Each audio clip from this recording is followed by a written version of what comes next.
Hey gang, Scott here. Got a tip for you with ON1 Effects on how to use it to bring details out of whitewash in your landscapes involving water. This could be the ocean, streams, waterfalls, anything where you've got some pretty rushing water. It generates that foam and can sometimes come out very bright or look like it's all the same kind of tone.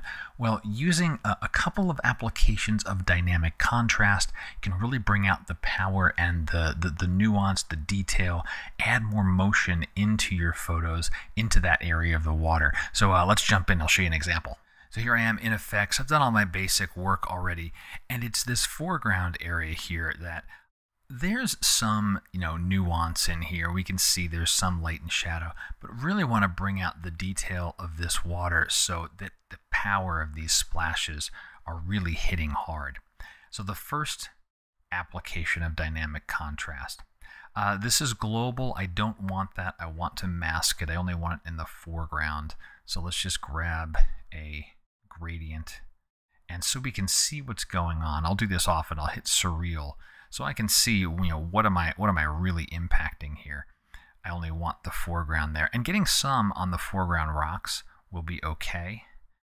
So something like that, where I'm just getting some detail down in this area here, and then we'll back that off to natural. Let's zoom in a little bit more, and oops, one misclick there, and then we'll adjust the small. So I'm going to push that hard and then come back. See what it's doing to the really fine splashes of water right in here? It's the small adjustments that are really helping there. And we can fiddle with medium. Medium will help with things like, let's move down here, like these areas here where you've got, I don't want to say ridges, this isn't a mountain per se, but you have, kind of a billowy, puffy, portion of water here, and then there's a separation. You'll bring up some accents there. Large can help with that, and it will depend all on the nature of the water. But just that one thing before and after already have that power. All right, that's step one. That's the basics. Now, we're looking at an ocean photo in this one, but imagine this for waterfalls, for streams, anywhere that you have certain pathways of whitewash you want to further accentuate. Second application of dynamic contrast.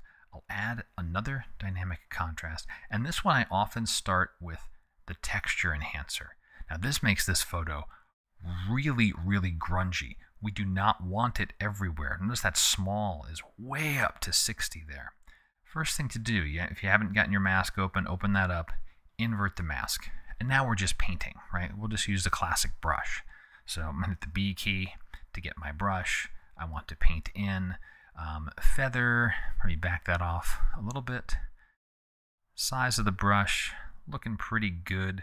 Let's go ahead and zoom in here so you can start to see what this will do. And as I paint in, look at that. It's just getting that explosive fingers right there. And then maybe with a lower opacity, kind of fade that in to the other section there, and repeat this for other parts. Push that back up, get those fingers right there, and then a lower opacity to kind of brush it and blend it through. So you're getting that extra explosive power, leveraging that texture enhancer style, but selectively applying it to the places that you really want to see the power in the photo, and then before and after, getting that extra push on that particular splash of water. So try those two different things with your landscapes that involve water. Again, this could be fingers through a stream, parts of the waterfall coming down the rocks, or in my case, the ocean hitting rock and splashing up there. Hope you found the video useful. Any questions, drop them below. And until next time, my name's Scott Davenport. Have fun.